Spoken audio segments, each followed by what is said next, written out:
Louvado seja o Senhor. Vamos dar início a um estudo sobre as bem-aventuranças, que está no livro de Mateus, capítulo 5. Nós lembramos que o Senhor levou a seus discípulos ao monte e a multidão seguiram ele. Mas ele sentando-se ensinava a seus discípulos e as multidões ouviam. E ele começa no versículo 3 dizendo: isso aqui é muito importante. Ele começa dizendo no versículo 3: Bem-aventurados os humildes de espírito, porque deles é o reino dos céus. Bem-aventurados os que choram, porque serão consolados. Bem-aventurados os mansos, porque herdarão a terra. Bem-aventurados os que têm fome e sede de justiça, porque serão fartos.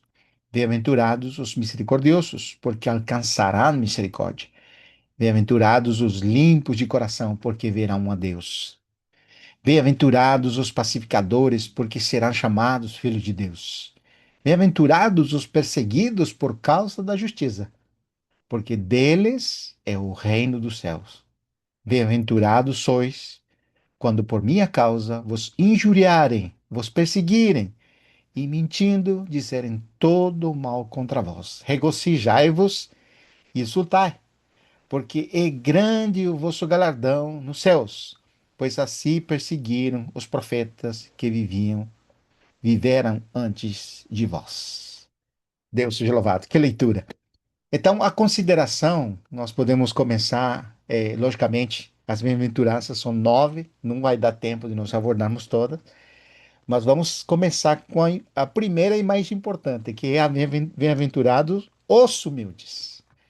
Olha essa expressão, os humildes. Quando você vai na palavra grega, humildes é tochos, que ela também é traduzida por pobre. Em outras traduções bíblicas, traz pobre de espírito. E aqui nós temos humildes de espírito. Então, essa expressão humilde de espírito, olha que importante. Bem-aventurados os humildes de espírito, porque deles é o reino do céu. Então, podemos começar dizendo, irmãos, que humilde ou pobre não é uma expressão. E aqui eu estava lendo um artigo aqui que fala assim que é interessante, né? O pobre de espírito não significa uma pessoa que se diminui, né? Ou que é diminuída, né? Também não é alguém sem personalidade ou autoestima baixa. E esse aqui é muito importante, irmão, porque vivemos num mundo, e todos vão concordar, né? Que é valorizado os fortes, ou autossuficientes, os capazes, né? Os que aparentam um controle de tudo, mas o reino do céu é o contrário. Começa exatamente no lugar oposto, contrário, certo? E Jesus abriu esse sermão falando dos pobres de espírito, ou seja, o ponto de partida, irmãos, para falar do reino do céu, nós podemos dizer que é a pessoa de Cristo. E tem um versículo que todo mundo já conhece, eu acho que é bem conhecido, é Mateus capítulo 11, né? Que o próprio Senhor vai usar essa expressão de humildes. Capítulo 11, versículos, acho que é o 29, né? Ele disse assim: Tomai sobre mim, ou tomai sobre vós o meu jugo, e aprendei de mim, porque sou manso e humilde de coração. Então, ser pobre de espírito, onde que é o lugar que nós somos pobre ou humilde de coração? Humildes no coração, viu?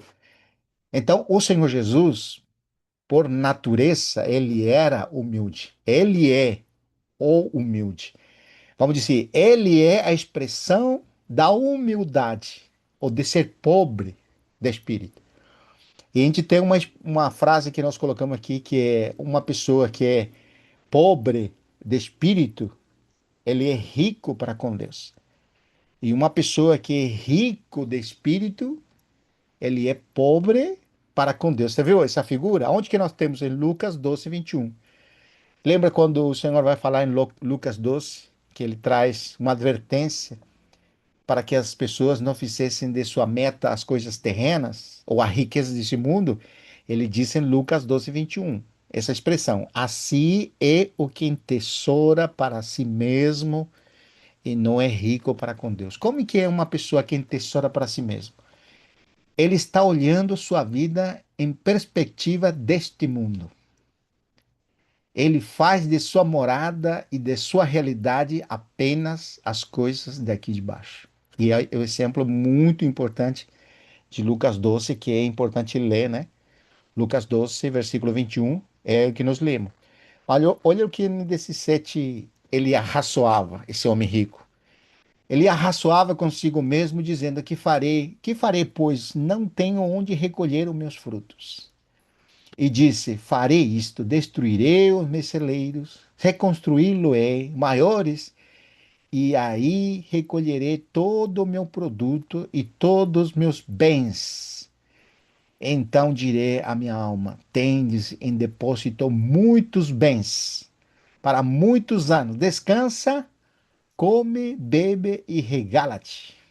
Mas Deus lhe disse: louco, esta noite te pedirão tua alma, e o que tens preparado, para quem será? Então, você vê como que esse exemplo aqui de riqueza não está meramente riqueza material, senão na condição interior da pessoa. Ele é rico de si mesmo. Ele está vivendo em função de si mesmo, e tudo que ele ganha, tudo que ele produz é para ele, para regozijo dele.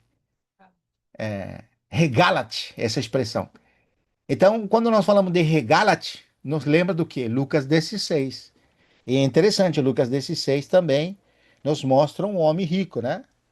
Aqui você, quando você vai no Lucas 16, você tem a parábola do rico e de Lázaro, versículo 19. Ora, havia certo homem rico que se vestia de púrpura e de linho finíssimo e que todos os dias se regalava esplendidamente. E aqui eu quero fazer um adendo. Rico não significa somente riquezas materiais. Está mostrando a condição interior da pessoa. Por isso que nós falamos que rico, aonde que você é pobre, nós falamos, né? Pobre pode ser no coração. Então faz o contraste. Se pobre de espírito é somente no coração, aonde que uma pessoa é rico de espírito? No coração. Então, quando nós falamos do rico, né, que nem o nome nós sabemos, ele está mostrando que ele tinha posses materiais, mas que interiormente ele era rico. Por quê? Porque fica na evidência que ele vivia para si mesmo. Vivia esplendidamente, né? Como diz aqui, cheio de si mesmo, ali ele está dizendo. Olha como interessante. Esse homem rico vestia-se de púrpura e de linho finíssimo, e que todos os dias se regalava esplendidamente. Tá vendo? Ele estava desfrutando, como a expressão do mundo fala, né? Desfrutando dessa vida, desfrutando do que esse mundo te oferece, né? Então, olha como que é importante nós trazermos essa base, né? O pobre de espírito é aquele que já não confia na própria força, na própria justiça, na própria capacidade espiritual. Ele descobriu uma verdadeira e profunda, né, dependência de Deus. Ele é necessitado. Então, Lília estava falando uma coisa que gostei que ela falou, pobre. Por que que nós usamos a palavra pobre? Sempre quando você traz o significado de pobre, é necessitado. Mas quando eu falo pobre de espírito, é necessitado de quê? De Deus. É isso que está falando, né? Bem-aventurados os pobres de espírito. Vamos usar outra expressão. Os bem-aventurados os necessitados de Deus. Nós temos um salmo, Salmo 73, que nós estamos lendo aqui. Deixa eu achar onde que está aqui o Salmo 73, versículo 25. Olha que diz: que mais tenho eu no céu? Não há outro em que me compraça na terra.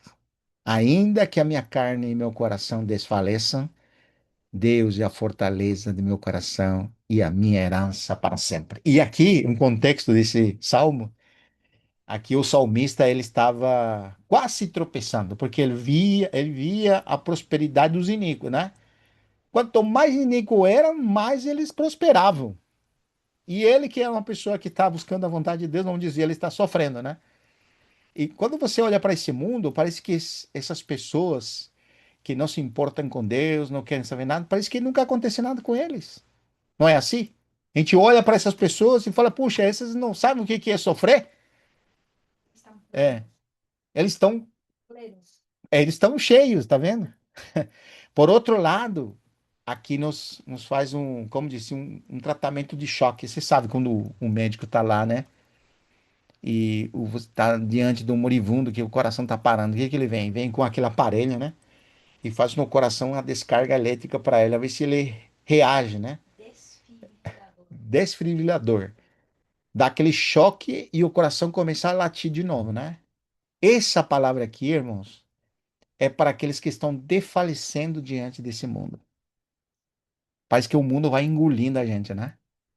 Mas a palavra vem para nós dizendo: bem-aventurados os necessitados de Deus. Porque de tales ou de tais é Cristo Jesus. Porque o reino dos céus é Cristo, irmão. É uma pessoa. Olha esse versículo, Lucas 17, 20 e 21. Interrogados pelos fariseus sobre quando viria o reino de Deus, Jesus lhe responde: não vem o reino de Deus com visível aparência, nem dirão, eis-lo aqui, ou lá está, porque o reino de Deus está entre vós. Algumas versões falam dentro de vós, mas a versão correta é entre vós. Quando ele estava falando isso, a pessoa de Cristo era a manifestação do reino. Quem estava vendo a pessoa de Cristo era o reino dos céus. Ele era a manifestação do reino dos céus na terra. Então podemos dizer assim: bem-aventurados os necessitados de Deus, porque de tais é Jesus Cristo. Tá vendo, irmãos? Que maravilhoso. Então, o que tem a ver isso com pobreza material, né? Nada a ver, irmãos. Não está dizendo que uma pessoa pobre, humilde, que está na rua, que não tem, às vezes, o que comer, nem investir, esse é um pobre que detalha o reino do céu. Por que que não estou falando isso? Porque quando você vai em Lucas, desses seis, quando você fala de Lázaro, nós lemos do rico, né? O rico, o que que acontecia com ele? O rico, ele comia do melhor, fazia banquete todo dia, né? E Lázaro, que era alguém próximo, ele queria comer das migalhas que sobrava do banquete, né? E ele se coçava com, tinha feridas na pele e os cachorros vinham e lamiam as feridas dele. Mas o que aconteceu com o pobre? O pobre morreu. E aí a Bíblia fala assim que foi levado pelos anjos ao seio de Abraão para ser consolado. Então aí as pessoas pensam assim, puxa, olha como que é a ironia, né? Então a pessoa que sofre nesse mundo, que é pobre, que não tem nada, ela vai morrer e vai ser consolada lá no seio de Abraão, né? Não é assim, irmãos. E esse conceito é errado, irmãos, porque quando nós olhamos do um ponto de vista de uma pessoa pobre, nós estamos dizendo assim, pobre porque não tem nada.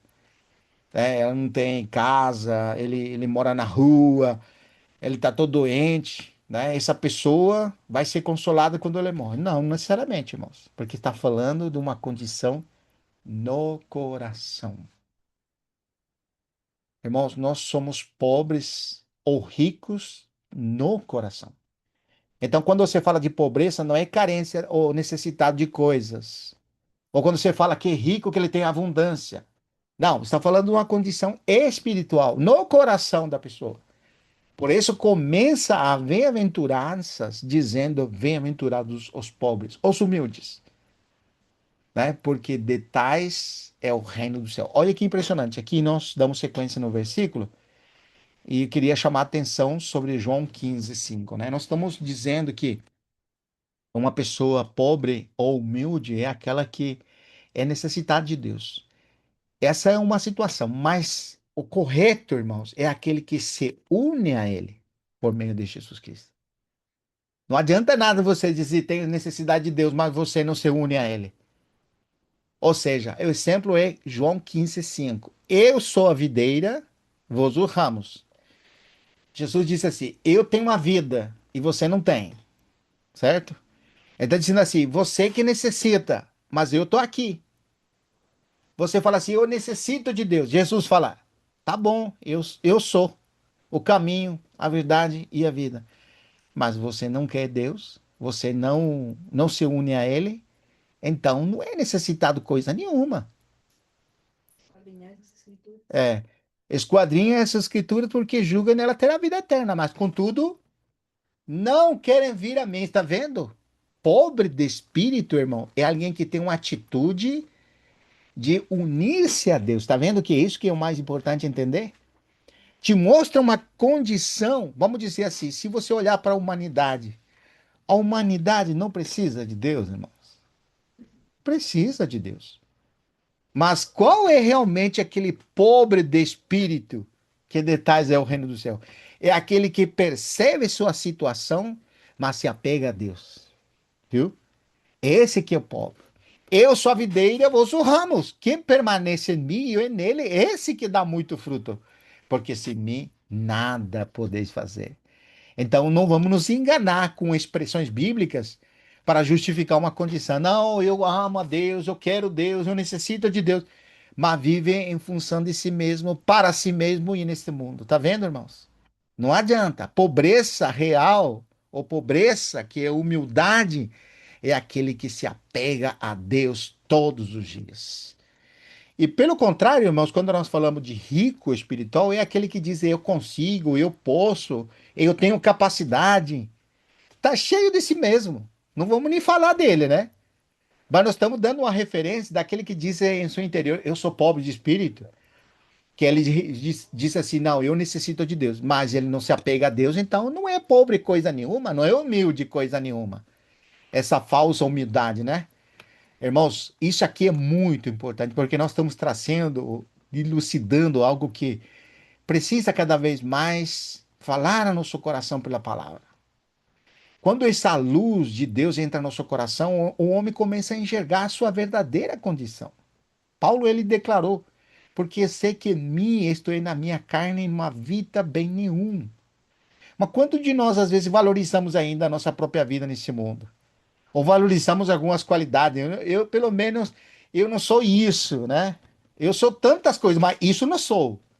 Às vezes a gente valoriza algo em nós.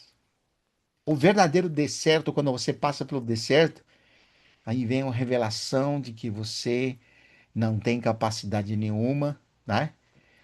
Tem uma expressão que Paulo disse: nós que somos da verdadeira circuncisão, os que nos gloriamos em Deus e não confiamos na carne. Você vê, não confia na carne, mas se apega a Deus. Porque ele também disse em outra expressão: a nossa suficiência, a nossa capacidade vem dele. Por que que vem a nossa capacidade dele? Porque nos unimos a ele. Como Paulo viveu isso aí, né? O pobre de espírito não é alguém sem valor, né? Não é alguém que tem uma baixa estima, né? Há um cuidadinho, né? Como dizem, né? Irmãos, isso aqui, como que nós precisa trazer uma profunda percepção espiritual, irmãos, do que o que é ser pobre de espírito? Certamente os irmãos já conhecem, já sabem, muitas pessoas já ouviram falar. E isso que nós estamos tentando trazer agora, irmãos, para que possamos ser ajudados, né? Mais e mais ainda. Então, então fica claro para nós que a expressão de humildade não é uma situação, mas em quem você está. Então, Jesus é a expressão mais clara de humildade. Ele estava no Pai e o Pai estava nele. Ele estava vazio de si mesmo, humilde de coração, mas estava cheio de Deus. Isso aqui nós vemos, por exemplo, em 2 de Coríntios 8 a 9, que diz a expressão, né? Pois conheceis a graça de nosso Senhor Jesus Cristo, que sendo rico, se fez pobre por amor de vós. Está vendo? Ele era rico, quando você vai em Filipenses 2, também ele fala assim, que ele se esvaziou do que ele era, né? E se fez homem, tomou forma de homem. E se humilhou até a morte. Mas em função de que ele se humilhou e se humilhou até a morte de cruz? Em função da vontade de Deus, tá vendo? Então, o seu querer, seu viver e seu andar era tudo para agradar o Pai. Isso é ser pobre de espírito, irmãos. Viver nesse mundo para agradar a Deus, depender de Deus para agradá-lo a Ele. Então, quando nós limos aqui em 2 Coríntios 8:9, Jesus, sendo rico, se fez pobre por amor de vós. Olha, para que pela sua pobreza vos tornem ricos. Jesus se fez pobre nesse mundo, mas levou muitos filhos à glória, irmãos. Vamos dizer assim, encheu de riqueza a Deus. É, pela sua pobreza, agora nós somos ricos de Deus, irmãos. Está vendo, irmão? Então, quando nós falamos da pobreza, né, o ser pobre de espírito, você é rico para com Deus. E quando você é rico de espírito, você é pobre para com Deus. Jesus, sendo rico, se fez pobre por amor de vós, para que pela sua pobreza nos tornemos ricos. Que palavra maravilhosa. Ele viveu nesse mundo não para agradar a si mesmo, nem para fazer a sua vontade, mas para agradar ao Pai. E a vontade de Deus era que na morte dele pudesse executar seu juízo e eliminar todo o pecado na humanidade. Deus seja louvado. Que maravilhosa justiça, irmãos. Pela pobreza do filho, né? Agora nós somos bem-aventurados. Bem-aventurados, porque de tais é o reino dos céus. Irmãos, essa aqui é a pequena consideração. Vamos continuar nos outros estudos sobre os outros pontos a seguir, tá bom? Que o Senhor nos conceda espírito de sabedoria e revelação na pessoa dele e que não é simplesmente uma atitude de pobre de espírito, mas em quem nós estamos, irmão. Isso que nos torna realmente pobre de espírito. Se estamos em Cristo, nós temos a realidade da humildade de Deus. Ele foi humilde de coração. E como que nós aprendemos a ser humilde de coração? Esvaziando-nos de nós mesmos, negando a nós mesmos, né? Se alguém quer vir após mim, negue-se a si mesmo, tome sua cruz e siga-me. Deus seja louvado. Glória a Deus.